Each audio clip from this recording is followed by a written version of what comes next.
Au milieu de la nuit, un cheval d'une blancheur éclatante traverse un champ de blé en laissant une traînée de lumière. Le lendemain matin, un homme appelle ses fils pour leur montrer le champ de blé détruit.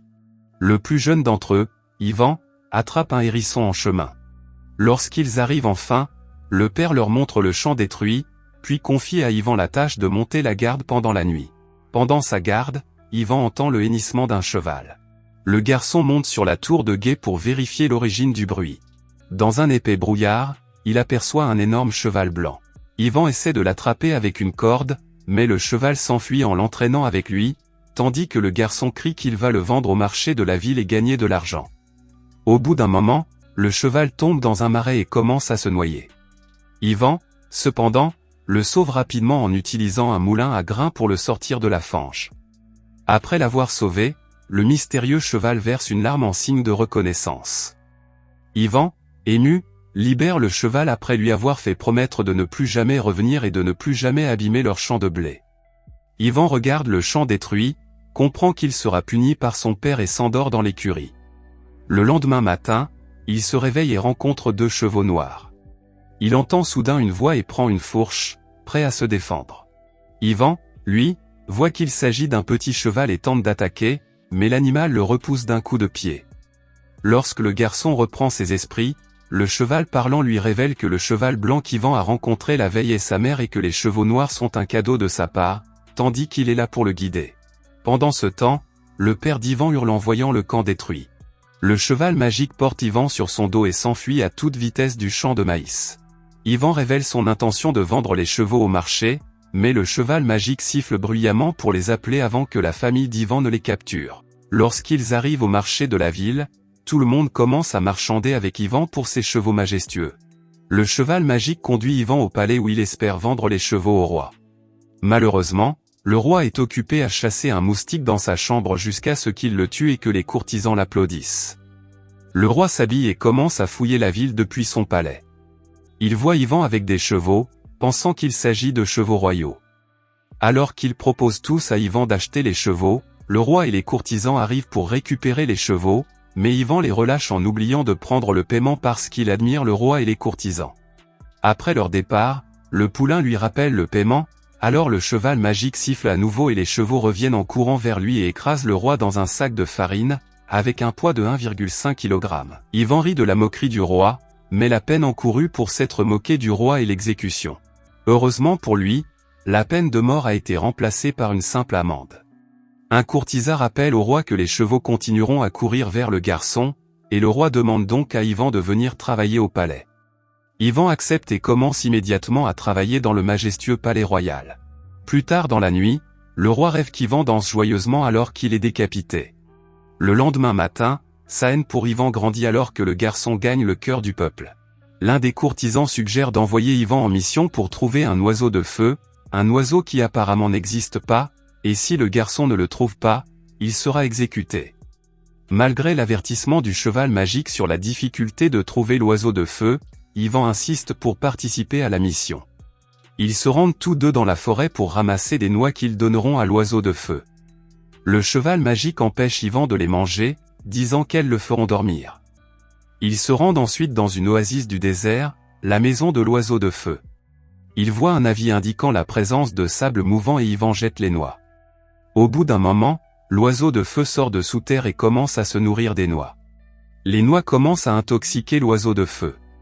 Le cheval magique s'endort après avoir dit à Ivan de le réveiller lorsque l'oiseau de feu s'endort à cause des noix toxiques.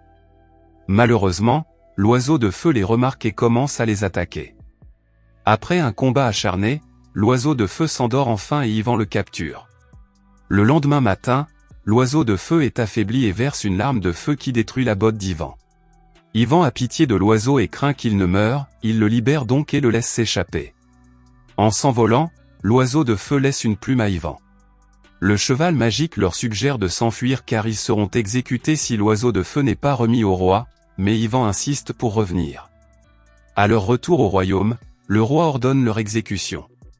Ivan, cependant, entend prouver qu'il a rempli sa mission en montrant la plume de l'oiseau de feu, mais celle-ci ne brûle plus. Au moment de l'exécution, la plume commence à brûler et l'oiseau de feu arrive en éclairant le royaume de sa lumière brillante. Le peuple se réjouit pour Ivan et le roi est obligé de le récompenser et de déclarer une fête pour la mission accomplie par le garçon. Ivan contrôle l'alternance du jour et de la nuit grâce à l'oiseau de feu. Le roi et ses courtisans discutent de leur prochaine action pour éliminer Ivan. Ils veulent envoyer Ivan dans le royaume céleste pour récupérer la princesse, une mission dans laquelle de nombreux chevaliers puissants ont échoué lamentablement. Le lendemain, un messager annonce à Ivan la nouvelle mission du roi et le peuple se rassemble pour accueillir le garçon. Le cheval magique révèle que le royaume céleste est gardé par 3 héros et qu'il s'agit simplement d'une mission suicide. Ivan, cependant, insiste pour y aller, voulant montrer son courage. Ils se rendent au palais des glaces, le cheval magique essayant constamment de décourager Ivan. Heureusement, ils ne rencontrent aucun héros à l'entrée, mais une puissante barrière leur en interdit l'accès. La plume de l'oiseau de feu brise la barrière, libérant une tonne d'eau qui se transforme en glace. Le cheval magique tombe de la falaise et se transforme en boule de neige, tandis que la botte d'Ivan est gelée au sol. Ivan retire sa jambe de la botte et entre dans le palais de glace, où la plume de l'oiseau de feu le guide vers la princesse. Ivan se présente à la princesse et lui révèle qu'il a été envoyé par son roi. Alors qu'il tente de l'aider à descendre de son lit de glace, elle tombe amoureuse de lui. Elle teste le courage du garçon en sautant d'une falaise pour voir si Ivan la sauvera. Ivan saute. La robe de la femme fait office de parachute, mais Ivan plonge alors qu'elle tente de le sauver. Le cheval libère enfin ses ailes et s'envole rapidement pour les sauver tous les deux. Plus tard dans la nuit, ils établissent un campement avant de poursuivre leur voyage le lendemain matin.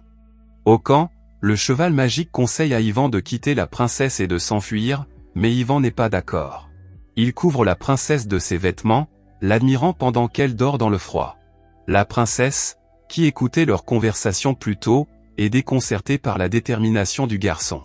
Ils arrivent au royaume le lendemain matin et le peuple fête l'arrivée d'Ivan, tandis que les femmes le convoitent, espérant pouvoir faire du cardio avec lui. Le roi et ses courtisans sont choqués de voir qu'Ivan a survécu à la mission suicide. Cela intensifie la haine du roi pour le garçon. Le roi est contraint de récompenser à nouveau Ivan. Plus tard, Ivan discute avec le cheval magique de son amour pour la princesse.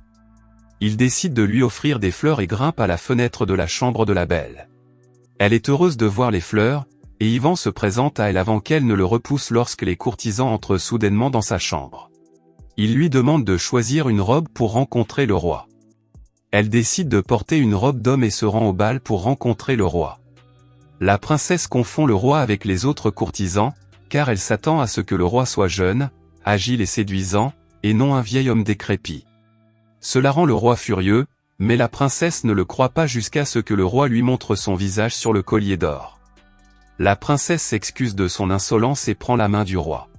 Pendant ce temps, Ivan exprime sa jalousie à propos du mariage du roi avec la princesse.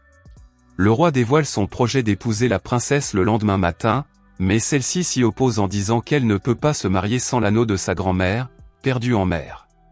Ivan se porte volontaire pour retrouver l'anneau et le roi accepte. Alors que le cheval magique réfléchit au comportement absurde d'Ivan, il voit l'esprit d'une baleine voler dans le ciel. Il demande au vent où se trouve l'anneau et celui-ci lui répond qu'il se trouve dans le ventre d'une baleine qui s'est transformée en île et lui indique la direction à suivre. Le lendemain matin, ils s'envolent tous les deux et le cheval magique lui révèle ce que le vent lui a dit la veille. Soudain, un groupe d'oiseaux frappe le visage d'Ivan. Il tombe dans la mer, où il voit la baleine enchaînée. Le cheval magique interprète le langage de la baleine en disant qu'elle est désolée d'avoir mangé jusqu'à 100 bateaux dans le passé. Ivan se rend compte qu'un éternuement suffit à briser les chaînes. Peu après, Ivan et le cheval magique se dirigent vers les naseaux de la baleine.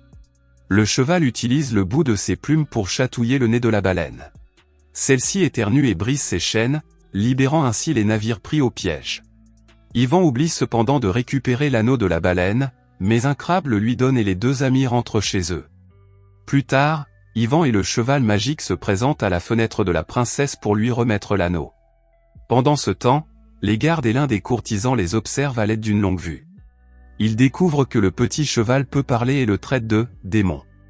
Peu après, les gardes pénètrent de force dans la chambre de la princesse pour capturer Ivan. Le bruit réveille le roi qui prend son arme.